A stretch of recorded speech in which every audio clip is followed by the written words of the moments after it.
Hi hello എല്ലാവർക്കും നമസ്കാരം. Big ബോസിൻ്റെ അഗ്നിപരീക്ഷയുടെ എപ്പിസോഡ് നമ്പർ 4 റിവ്യൂ ആണേ. അപ്പോൾ കഴിഞ്ഞ എപ്പിസോഡ് നമ്പർ 3 വലിയ കാര്യമായിട്ടൊന്നും ഇല്ലായിരുന്നു. ഇനി ഈ എപ്പിസോഡിൽ എന്തെങ്കിലും ഉണ്ടോ നമുക്ക് നോക്കാം, അനലൈസ് ചെയ്ത് നോക്കാം. ഓക്കെ, അപ്പോൾ കൂടെ കൂടിക്കും. ആദ്യം തന്നെ നമ്മുടെ റെനീഷ ജഡ്ജസിനോട് ചോദിക്കുന്നൊരു ചോദ്യമുണ്ട്.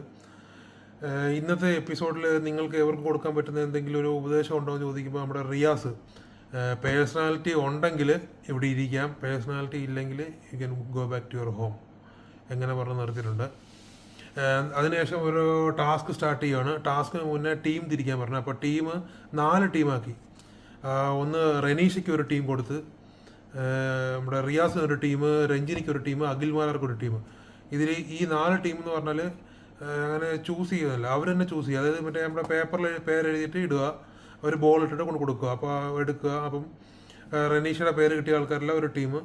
അങ്ങനെ അതിനുശേഷം അവർക്ക് എല്ലാവർക്കും ഓരോ കളറിലുള്ള ഓരോ ബാൻഡും കൊടുത്ത് അവിടെ അറിയാൻ വേണ്ടിയിട്ട് ഏത് ടീമിലാണെന്ന് അറിയാൻ വേണ്ടിയിട്ട്. ഇപ്പോൾ റെനീഷ ടീമിനൊരു ബാൻഡ്, റിയാസിനൊരു ബാൻഡ്, അഖിൽമാർക്കൊരു ബാൻഡ്, രഞ്ജിനിക്കൊരു ബാൻഡ്, അങ്ങനെ ഒരു ബാൻഡും കൊടുത്തു. അതിനുശേഷം റെനീഷ പറഞ്ഞു കഴിഞ്ഞ ദിവസം ക്യാപ്റ്റന്മാരായിരുന്നു ഏറ്റവും കൂടുതൽ പ്രശ്നക്കാർ. ക്യാപ്റ്റന്മാർ കാരണം പലരും ഔട്ടാകുകൊണ്ട് ഈ ഇന്നത്തെ എപ്പിസോഡ് ടാസ്കുകളിൽ ക്യാപ്റ്റൻ ഇല്ലാതെ തന്നെയാണ് ടാസ്ക് സ്റ്റാർട്ട് ചെയ്യാൻ പോണത്. ഫസ്റ്റ് ടാസ്കിൻ്റെ പേരാണ് റിലേ റേസ് കേട്ടോ. റിലേ റേസ് എന്ന് പറഞ്ഞാൽ അതിനകത്ത് 5 ലെവൽ ഉണ്ടാവും. ആദ്യത്തെ 4 ലെവലിൽ 2 കണ്ടസ്റ്റൻസ് വെച്ചിട്ട് കളിക്കുക. ആദ്യത്തെ 4 ലെവല്. അവസാനത്തെ ഒരു ലെവൽ വരുന്നത് ഒരാൾ ഒറ്റയ്ക്ക് കളിക്കുക. ഈ ആദ്യത്തെ 4 ലെവലിൽ കിട്ടുന്ന ഈ പസിൽ, ഇതൊരു പസിൽ ഗെയിമാണ്.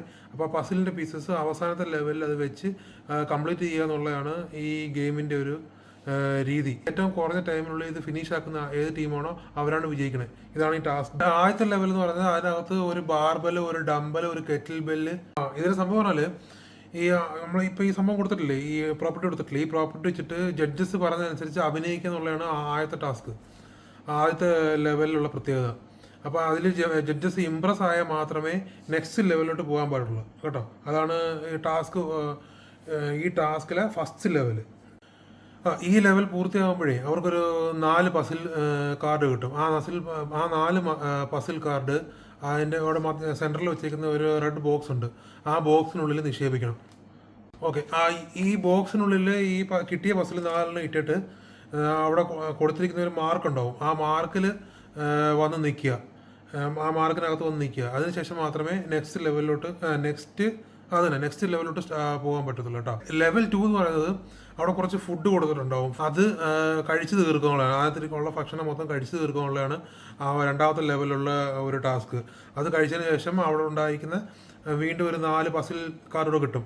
ആ 4 പസിൽ കാർഡും കൊണ്ടുവന്ന് നേരത്തെ നിക്ഷേപിച്ച ബോക്സ് ഇല്ലേ, ആ ബോക്സ് തന്നെ കൊണ്ടിടുക. അപ്പോൾ 8 എണ്ണമായി. ഇനി മൂന്നാമത്തെ ലെവൽ എന്ന് പറയുന്നത് ഇത് മറ്റേ ബാറിൽ കൂടെ നടക്കുവാണ്. അത് മറ്റേ ദീപശേഖർ കുടിക്കുന്ന പോലെ ഇതിനകത്ത് ഇത് 6 ശിഖരം വെച്ചിട്ടുണ്ട്. 6 ഹോൾഡറിൽ 2 സൈഡിൽ നിൽക്കുന്ന കണ്ടസ്റ്റൻസിനും 3 ബോൾ വെച്ച് കൊടുത്തിട്ടുണ്ടാവും. അതിൽ അവർ എന്ത് ചെയ്യണം, ഇപ്പോൾ ഈ സൈഡിൽ നിൽക്കുന്ന ഒരാൾ ഇതിൽ ബോൾ വെക്കുക. ബോൾ വെച്ചതിന് ശേഷം ഈ പ്ലാങ്കിൻ്റെ മുകളിൽ കൂടെ നടന്ന് അപ്പുറം സൈഡ് ചെല്ലുക. എന്നിട്ട് അയാളുടെ കൊടുത്തിട്ട് ഇയാൾ തിരിച്ച് വീണ്ടും ഇവിടെ തന്നെ വന്ന് നിൽക്കണം. എവിടെ നിന്ന് പോയാൽ അവിടെ തന്നെ വന്ന് നിൽക്കുക. അപ്പോൾ എന്നിട്ട് അയാൾ എന്ത് ചെയ്യുക, അയാളുടെ സൈഡിലുള്ള ഒരു ബോൾ എടുത്ത് വേറെ ശിഖരത്തിൽ വെച്ചിട്ട് വേറെ ഹോൾഡറിൽ വെച്ചിട്ട് ആ പ്ലാങ്കിൽ കൂടെ നടന്ന് ഇപ്പുറത്ത് വരിക. എന്നിട്ട് ഇയാളെ കൊടുക്കുക. എന്നിട്ട് തിരിച്ചവിടെ പോയിക്കുക. ഇതിൻ്റെ ഇടയ്ക്ക് ഈ ബോൾ താഴെ പോവുകയോ എന്തെങ്കിലും പ്ലാങ്കിങ് താഴെ വീഴുകയോ എന്ത് ചെയ്താൽ ഈ ഗെയിം വീണ്ടും റീസ്റ്റാർട്ട് ആവും. അതായത് ഈ ലെവല് വീണ്ടും റീസ്റ്റാർട്ട് ആവും. അത് അങ്ങനെ കംപ്ലീറ്റ് ആവുകയാണ് കഴിഞ്ഞാൽ വീണ്ടും അവർക്കൊരു 4 പസിലൂടെ കിട്ടും. അത് നേരെ ബോക്സിൽ കൊണ്ടിടുക. അതിനുശേഷം ആ വരയുടെ പിന്നിൽ പോയി നിൽക്കുക. ഇതിനകത്ത് 4ാമത്തെ ലെവൽ എന്ന് പറയുന്നത് നമ്മുടെ മറ്റേ തീപ്പെട്ടി വെച്ചിട്ടുണ്ടാവും. അതിൻ്റെ ഫ്രണ്ടിൽ 3 ബോൾ ഉണ്ടാവും. 3 തീപ്പെട്ടി കൂടും 3 ബോളും ഉണ്ടാവും. അതിങ്ങനെ ഫ്ലിപ്പ് ചെയ്തിട്ട് ഈ ഓരോ ബോളിൽ ഇടുക. ഓരോ തീപ്പെട്ടി കൂടും ഓരോ ബോളിൽ ഇടുക എന്നുള്ളതാണ് ടാസ്ക്. ഇത് രണ്ടുപേരും ഒരുപോലെ ചെയ്യുക. ഇത് അവർ ഫിനിഷ് ആയ ശേഷം മാത്രമേ ഈ ടാസ്ക് തീരത്തുള്ളൂ, ഈ ലെവൽ തീരത്തുള്ളൂ രണ്ടുപേരും. ഇത് അങ്ങനെ തീർന്നു കഴിഞ്ഞാൽ അവർക്ക് വീണ്ടും 4 പസിൽ കാർഡ് കിട്ടും. ആ പസിൽ കാർഡ് മറ്റേ ബോക്സിൽ കൊണ്ടിടുക. എന്നിട്ട് വീണ്ടും വരയ്ക്ക് പുറത്ത് വന്ന് നിൽക്കുക. എന്നിട്ട് 5ാമത്തെ ലെവൽ എന്ന് പറയുന്നത് ഒറ്റയ്ക്ക് പോകുന്ന ഒരു സിംഗിൾ കണ്ടസ്റ്റൻ്റാണ് പോണത്. അയാൾ ഈ ബോക്സിൽ പോയിട്ട് ഈ 16 പസിലും കളക്ട് ചെയ്യുക. നേരെ പോയിട്ട് ഈ ബോഡി കൊണ്ടുവന്ന് 16 പസിലും സെറ്റാക്കി റെഡിയാക്കി വെക്കുക. അങ്ങനെ അത് കഴിയുമ്പം ആ ടാസ്ക് ഫിനിഷായി. ഇച്ചിരി കട്ടി തന്നെടേ, ഇതിനിടയ്ക്കൊന്നും തീരുമെന്ന് തോന്നുന്നില്ല കേട്ടോ. ഫസ്റ്റ് ടാസ്കിൻ്റെ ഫസ്റ്റ് ലെവൽ സ്റ്റാർട്ട് ചെയ്ത് കേട്ടോ. ഫസ്റ്റ് ലെവലിൽ കുറച്ച് ഐറ്റംസ് കൊടുത്തിട്ടുണ്ടല്ലോ, ജിമ്മിൽ എക്യുപ്മെൻറ്റ്സ് കൊടുത്തിട്ടുണ്ടായിരുന്നല്ലോ. അതിൽ അഖിൽ മാരാർ നമ്മുടെ രാകേഷിനോട് പറഞ്ഞ് ഒരു ഡമ്മി ബാർബിളാണ്, അത് ഒരു 140 കിലോ വെയിറ്റ് ഇട്ട് പൊക്കുന്നതായിട്ട് അഭിനയിക്കാൻ പറഞ്ഞു. പുള്ളി ഇച്ചിരി അഭിനയമൊക്കെ കാഴ്ചവെച്ച് ഓക്കെ പറ്റുമെന്ന് പറഞ്ഞു. ഓക്കെ, അത് കഴിഞ്ഞിട്ട് സബീനയോട് പറഞ്ഞ് കെറ്റിൽ ബെല്ല് 20 കിലോ ഉള്ള പൊക്കാൻ പറഞ്ഞു. പുള്ളിക്കാരത്ത് വലിയ ആക്റ്റീവ് ഒന്നും ആയിട്ടില്ല, ഏതെങ്കിലും പാസ് എന്ന് പറഞ്ഞ് ഔട്ടാക്കി ആയിട്ട്. അതിനുശേഷം ചെറിയൊരു ഡമ്പൽ ഇരിപ്പുണ്ടായിരുന്നു. ആ ഡമ്പൽ രാകേഷിനോട് പറഞ്ഞ്, കാരണം ഈ ലെവല് സ്റ്റാർട്ട് ചെയ്തേക്കുന്ന അവർ ഗ്രൂപ്പ് ഡിസ്കഷനിൽ അവർ സെലക്ട് ചെയ്തേക്കുന്നത് രാകേഷിനെയും സബീനെയാണ്. അപ്പം രാകേഷിനെ പറഞ്ഞ് നിങ്ങൾ പുഷപ്പ് അടിക്കുന്ന പോലെ നിന്നിട്ട് ഈ ഡമ്പൽ പൊക്കാൻ പറഞ്ഞു. ഈ പുള്ളിക്കാരൻ നേരെ പുഷപ്പ് അടിക്കാൻ നിന്നിട്ട് വാ കൊണ്ട് കടിച്ചു നോക്കാൻ നോക്കുന്നത്. സംഭവം പ്ലാസ്റ്റിക് നമുക്കറിയാം, നാട്ടുകാരെ അറിയേണ്ട ആവശ്യമുണ്ടോ? അഖിൽ പറഞ്ഞാൽ അങ്ങനല്ല, കൈ കൊണ്ട് പൊക്കാൻ പറഞ്ഞു. പക്ഷേ പുള്ളി എടുക്കാൻ പോയപ്പോൾ പറഞ്ഞാൽ ഇല്ല പാസ് കിട്ടണം പറഞ്ഞു. അതിനുശേഷം നെക്സ്റ്റ് സ്റ്റാർട്ട് ചെയ്തത് ഫുഡിൻ്റെയാണ്. നെക്സ്റ്റ് ലെവല് ഫുഡാണ്. അവർ മറ്റേ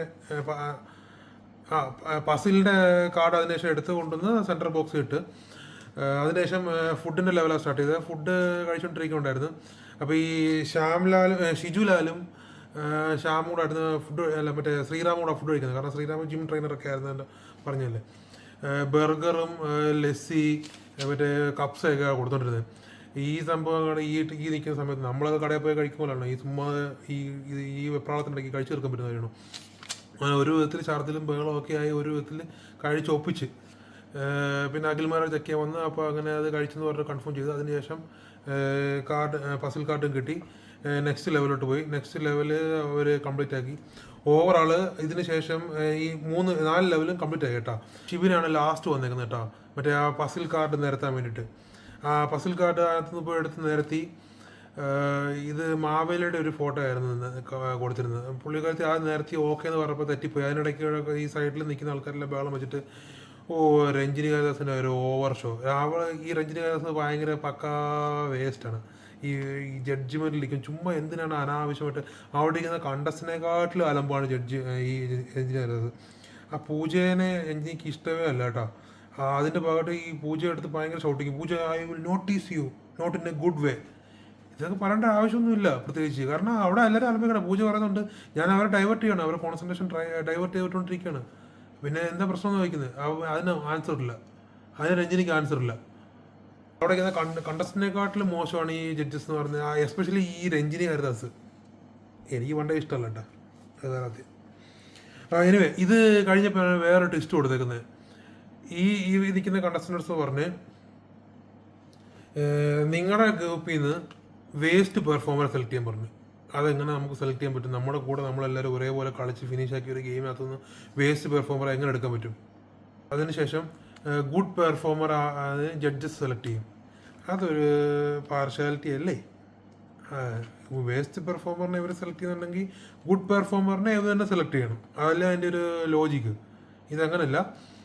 ഗുഡ് പെർഫോമറിനെ ജഡ്ജസ് സെലക്ട് ചെയ്തു. ഞാനറിയാം ഷിജുലാൽ അവിടെ നിന്ന് ഫുഡ് കഴിച്ചു. ഷിജുലാൽ ഫുഡ് കഴിച്ചുകൊണ്ടാണ് ബർഗറിൻ്റെ കൗണ്ട് കുറഞ്ഞത്. അങ്ങനെ ശ്രീരാമൻ കഴിച്ചിട്ടുണ്ടല്ലോ. എൻ്റെ പോയിന്റ് ഓഫ് വ്യൂവിൽ ഫുഡ് കഴിക്കുന്നതല്ല ഒരു ടാസ്ക് ചെയ്യുന്നത്. ഫുഡ് കഴിക്കുന്ന ഒരു പാർട്ടാണെങ്കിലും വേറെ ഇപ്പം ആ ബാറിൻ്റെ മണ്ടേ കൂടെ നടന്ന് അപ്പുറത്തും ഇപ്പുറത്തും പോകുന്നത് അത് റിസ്ക് ഉള്ള പണിയല്ലേ? അതും കംപ്ലീറ്റ് ആക്കിയില്ലേ? അപ്പോൾ അവരല്ലേ ഗുഡ് പെർഫോമർ വരേണ്ടത്? ഏറ്റവും കൂടുതൽ റിസ്ക് ഉള്ള പണി അതല്ലേ? റിസ്ക് ഉള്ള ലെവൽ അതാണല്ലോ. അവരെ ചൂസ് ചെയ്തില്ല, ഷിജുലാലിനെ ചൂസ് ചെയ്തു. എന്നിട്ട് രഞ്ജിനിയുടെ ഡയലോഗും നിങ്ങളെല്ലാവരും നോട്ടീസ് ചെയ്തോ, ഷിജുലാലിനാണ് ഇപ്പോൾ 2ാമത്തെ ഇൻഫിനിറ്റി പെൻഡൻ കിട്ടിയേക്കുന്നത്. ഓർമ്മയുണ്ടോ? ആദ്യം ഒരു വട്ടം കൊടുത്തു, 2ാമത് ഷിജുലാലിന് കൊടുത്തു. Something fishy. കഴിഞ്ഞ എപ്പിസോഡിൽ ഇതെല്ലാം തിരിച്ചു മേടിച്ചില്ല. ഒരു ഡ്രാമയൊക്കെ തിരിച്ചു മേടിച്ചത് എന്തിനാണെന്ന് അറിയാവോ? ഈ ലെവലിൽ കൊടുക്കാൻ വേണ്ടിയിട്ടാണ്. അപ്പം വീണ്ടും ആദ്യം മുതൽ സ്റ്റാർട്ട് ചെയ്യുമല്ലോ വെച്ചിട്ടാണ്.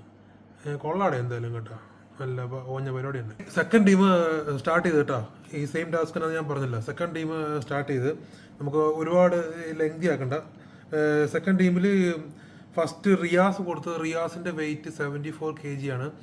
അപ്പോൾ അതുകൊണ്ട് ഈ പൂജയും ആസിയയും കൂടാണ് വന്നേക്കുന്നത് നമ്മുടെ ഇതിന് വേണ്ടിയിട്ട്, ഈ പിന്നെ ഡംബലും ബാർബലൊക്കെ എടുക്കാൻ വേണ്ടിയിട്ട്.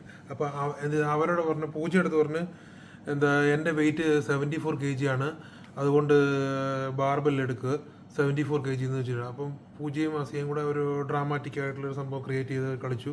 അത് അവന് റിയാസിന് ശരിക്കും കൊണ്ടിട്ടുണ്ട് കേട്ടോ. റിയാസിൻ്റെ കുരു പൊട്ടിയിരിക്കുമായിരുന്നു അവിടെ.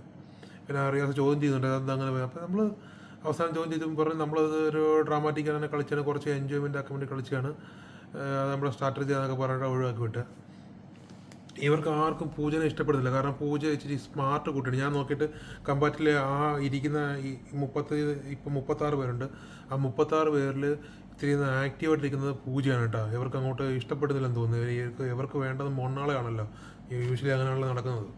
അവർ ആ ഒരു ടാസ്ക് മൊത്തം കംപ്ലീറ്റ് ചെയ്തിട്ട് ഇവർ ബെസ്റ്റ് പെർഫോമറായിട്ട് സെലക്ട് ചെയ്തിരിക്കുന്നത് പൂജയും അസിയയും ജെറ്റിയും കൂടാണ്.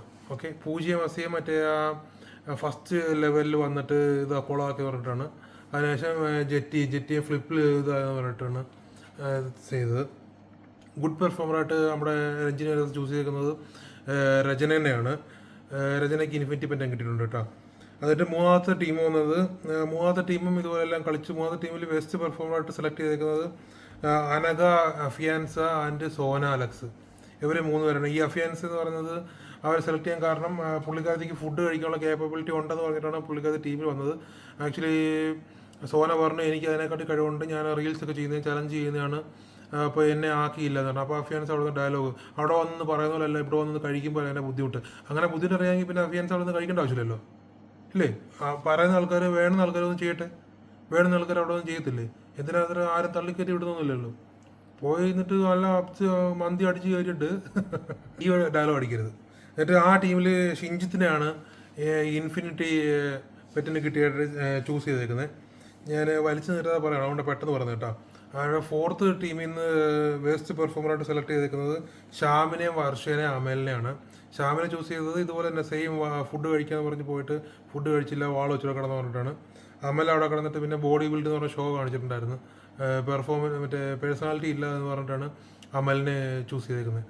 അപ്പം ശ്യാമും വർഷ അമലുമാണ് അവർ ചൂസ് ചെയ്തേക്കുന്നത്. എൻ്റെ ഗുഡ് പെർഫോമർ ജഡ്ജസ് ചൂസ് ചെയ്തേക്കുന്നത് നമ്മുടെ പ്രവീണിനാണ് ഇൻഫിനിറ്റി പെറ്റൻ കിട്ടിയത്. ഓക്കെ, അപ്പോൾ ഈ 4 ടീമിൻ്റെ ടാസ്ക് കൂടെ കംപ്ലീറ്റ് ആയിട്ടുണ്ട്. നമ്മുടെ 4 ടീമിൻ്റെ ആരൊക്കെയാണ് വിജയ് എന്നുള്ളത് റനീഷ പറയുന്നുണ്ട്. ഫോർത്ത് ടീമിൽ വന്നത് നമ്മുടെ റിയാസിൻ്റെ ടീമിലാണ്. തേർഡ് പൊസിഷനിൽ വന്നേക്കുന്നത് റനീഷയാണ്. സെക്കൻഡ് പൊസിഷൻ വന്നേക്കുന്നത് റെജിനയുടെ ടീമാണ്. ഫസ്റ്റ് പൊസിഷനിൽ അഖിൽമാരുടെ ടീമാണ്. ഫസ്റ്റ് പൊസിഷനിൽ അഖിൽമാരുടെ ടീം വരാൻ കാരണം കഴിച്ച ഫുഡ് ഓൾമോസ്റ്റ് 90% കഴിച്ചു എന്ന് പറഞ്ഞിട്ടാണ് അഖിൽമാരാറിൻ്റെ ടീമിനെ എടുത്ത് ഫസ്റ്റ് പൊസിഷൻ കൊടുത്തേക്കുന്നത്. ഇതാരാ വെരിഫൈ ചെയ്തേ? അഖിൽമാരാർ ടീമിൽ അഖിൽമാർ വെരിഫൈ ചെയ്യേണ്ട ആവശ്യമില്ല. അവിടെ ഹോസ്റ്റ് പോയിട്ട് വെരിഫൈ ചെയ്യണമായിരുന്നു. എനിവേ അവരങ്ങനെ ആക്കി. ഇതിൽ വേറെ ട്വിസ്റ്റ് ഉണ്ട്. ഞാൻ അത് ഇനി പറയാം. എന്നിട്ട് അതിനുശേഷം ഈ ഫസ്റ്റ് കിട്ടിയ ടീമിൻ്റെ ഈ ബെസ്റ്റ് പെർഫോമറായിട്ട് 3 പേര് പോയിട്ടില്ല ഔട്ട് ഹൗസിലോട്ട്. ഈ ഔട്ട് ഹൗസിലോട്ട് പോയ 3 പേരെയും ബെസ്റ്റ് പെർഫോമറിൽ നിന്ന് ഒഴിവാക്കി. ഈ ഷിബിന, സബീന ആൻഡ് തഷി ഇവർ 3 പേരെയും ഔട്ട് ഹൗസിൽ നിന്ന് ഒഴിവാക്കി നോർമൽ ഡേഞ്ചർ സോണിൽ നിന്ന് മാറ്റി നിർത്തി. അത് എന്തുകൊണ്ടാണ് നിങ്ങൾ തോന്നുന്നുണ്ടോ? അത് ഈ സിബിനെ ഉള്ളതുകൊണ്ടാണ്? അല്ല, തഷി ഉള്ളതുകൊണ്ടാണ്. തഷീനെ അവിടെ ആളാന്ന് തോന്നുന്നു. അതുകൊണ്ടാണ് തഷീനെ ഒഴിവാക്കി നിർത്തിയത്. ഡേഞ്ചർ സോണിൽ പോയി കഴിഞ്ഞാൽ തഷി പോകുമല്ലോ. ഇവർക്കെല്ലാം ഒരു ഫേവറേറ്റ് കണ്ടസ്റ്റൻ്റ് ഉണ്ട്. അത് വെച്ചിട്ടാണ് ഇവർ കളിച്ചുകൊണ്ടിരിക്കുന്നത്. അങ്ങനെ ഉണ്ടെങ്കിൽ തഷീനെ ഒഴിവാക്കുന്നുണ്ടെങ്കിൽ ഇന്നലെ എന്തിനാണ് ഇവർ ഡേഞ്ചർ സോണിൽ വന്നതെന്ന് പറഞ്ഞിട്ട് ഈ അതിനകത്ത് ഇൻഫിനിറ്റി പെൻഡൻ്റ് ഉള്ള ആൾക്കാരെയും കൂടി അവർ ഇന്നലെ അത് മേടിച്ച് വെച്ചു. എന്നിട്ട് എല്ലാവരും ഡേഞ്ചർ സോണിൽ ഇട്ടുന്നില്ല ഇന്നലത്തെ എലിമിനേഷനിൽ. അങ്ങനെ ചെയ്യാൻ പാടില്ല. അപ്പോൾ ഇന്നലെ അങ്ങനെ ചെയ്തിട്ടുണ്ടെങ്കിൽ ഇന്നും അങ്ങനെ ചെയ്യണം. അപ്പോൾ ഡബിൾ സ്റ്റാൻഡ് ആയില്ലേ? ഇത് ബിഗ് ബോസിൻ്റെ ഡബിൾ സ്റ്റാൻഡ് ആണോ അത് രഞ്ജിനി ഹരിദാസിൻ്റെ ഡബിൾ സ്റ്റാൻഡ് ആണോ? അത് ഇനി വഴി പറയാം.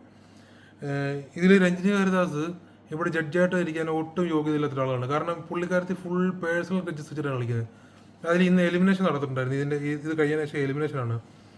4 പേര് എലിമിനേറ്റ് ആയി. അനഘ, അമൽ, അസിയ ആൻഡ് പൂജ ജെ. ഇവർ 4 പേരെയും എലിമിനേറ്റ് ആക്കി. ഈ അസിയയും പൂജ ജെയും എലിമിനേറ്റ് ആക്കിയതിൻ്റെ റീസൺ എന്ന് പറഞ്ഞാൽ അവർ മറ്റേ ഡമ്പൽ എടുക്കുമ്പോൾ വെച്ചിട്ട് ഓവർ ഷോ കാണിച്ച് റിയാസിന് കുരു പൊട്ടിയാണ് അസിയെ പെടുന്നിട്ട്. പൂജ ജെ എന്ന് പറഞ്ഞാൽ ഇന്നലെ അല്ല ആദ്യ ദിവസം തൊട്ടേ 2ാമത്തെ എപ്പിസോഡ് മുതലേ പൂജ ജയുടെ അടുത്ത് രഞ്ജിനി ഹരിദാസിന് ഒരു പേഴ്സണൽ ഗ്രഡ്ജ് ഉണ്ട്. കാരണം അവൾ ഇച്ചിരി സ്മാർട്ടാണ്. അവൾ കാര്യങ്ങൾ തുറന്നു പോലെ പറയും.